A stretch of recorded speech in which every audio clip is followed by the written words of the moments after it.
L'histoire du dieu ou du fantôme de la maison de Domovoy. Domovoy, parfois appelé Domovoj ou Domovoy, était un esprit de maison pré-chrétien, une créature qui vivait dans le foyer ou derrière le foyer d'une maison slave et protégeait les habitants du mal. Le mot Domovoy vient du mot dom, maison, et sa signification littérale est propriétaire de la maison. Remarqué depuis le VIe siècle après Jésus-Christ, le Domovoy apparaît tantôt sous la forme d'un vieil homme ou d'une femme, tantôt sous la forme d'un cochon, d'un oiseau, d'un veau ou d'un chat. Les Domovoy sont des créatures surnaturelles qui apparaissent dans la mythologie slave. Toutes les maisons paysannes possèdent des Domovoy. Ils sont les esprits d'un, ou de tous, des membres décédés de la famille et agissent en tant que tuteurs. En tant qu'âme douce, Domovoy fera tout ce qui est en son pouvoir pour aider le propriétaire. Domovoy est devenu partie intégrante de la tradition slave du culte des ancêtres.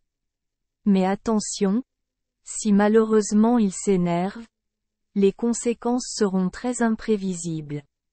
Domovoy vivait dans le foyer ou derrière le foyer et les chefs de famille prenaient soin de ne pas déranger les restes fumants du feu pour empêcher leurs ancêtres de tomber à travers le foyer. Lorsqu'une famille construit une nouvelle maison, l'aîné entre en premier, car la première personne à entrer dans la nouvelle maison mourra bientôt et deviendra Domovoy. Lorsque la famille déménageait d'une maison à une autre, ils allumaient un feu, mettaient les cendres dans un pot et l'emportaient avec eux en disant « Bienvenue chez le nouvel homme ».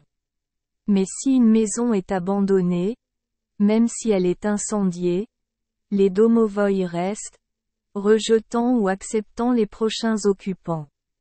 Pour éviter que la mort ne frappe le membre le plus âgé de la famille, les familles peuvent sacrifier une chèvre, un poulet ou un mouton et l'enterrer sous la première pierre ou bûche et ne pas emporter le Domovoy avec elle.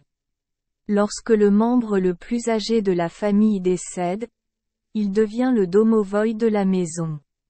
S'il n'y a pas d'homme dans la maison ou si le propriétaire est une femme, alors le Domovoy est désigné comme une femme. Domovoy apparaît généralement comme un vieil homme de la taille d'un enfant de 5 ans, ou mesurant moins d'un pied, couvert de poils, même les paumes de ses mains et la plante de ses pieds sont couvertes de poils épais. Sur son visage, il n'y avait que de l'espace autour des yeux et du nez. D'autres versions décrivent les Domovoy comme ayant des visages ridés, des cheveux gris dorés, une barbe blanche et des yeux brillants. Il porte une chemise rouge avec une ceinture bleue ou un cafetan bleu avec une ceinture rose. Une autre version le fait apparaître comme un beau jeune homme entièrement vêtu de blanc. On dit que Domovoy harcèle et se dispute, et il ne sort que la nuit lorsque la maison dort. La nuit, il rend visite aux gens endormis et passe ses mains velues sur leur visage. Si la main est chaude et douce, c'est un signe de chance. Quand ils sont froids et poilus, le malheur arrive. La fonction principale de Domovoy est de protéger la famille, de l'avertir lorsque quelque chose de grave est sur le point de se produire, d'empêcher les esprits de la forêt de faire des farces à la famille et les sorcières de voler des vaches. Travailleurs et économes, les Domovoy sortent la nuit et montent à cheval, ou allument des bougies et parcourent la ferme. Lorsque le chef de famille décède, les pleurs peuvent être entendus la nuit. Avant qu'une guerre ou un incendie n'éclate, les Domovoy quittent leur maison et se rassemblent dans les prairies pour se lamenter.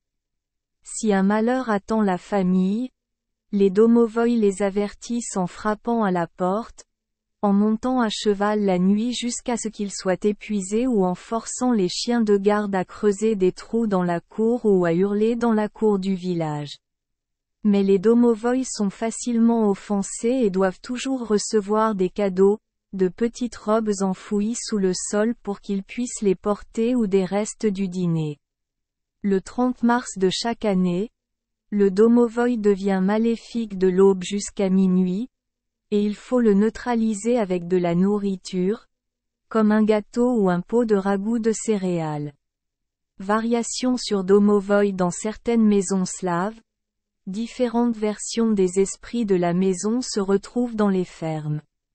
Lorsqu'un esprit vit dans un bain public, on l'appelle bannik et les gens évitent de se baigner la nuit car le bannik peut les étouffer, surtout s'ils n'ont pas prié au préalable.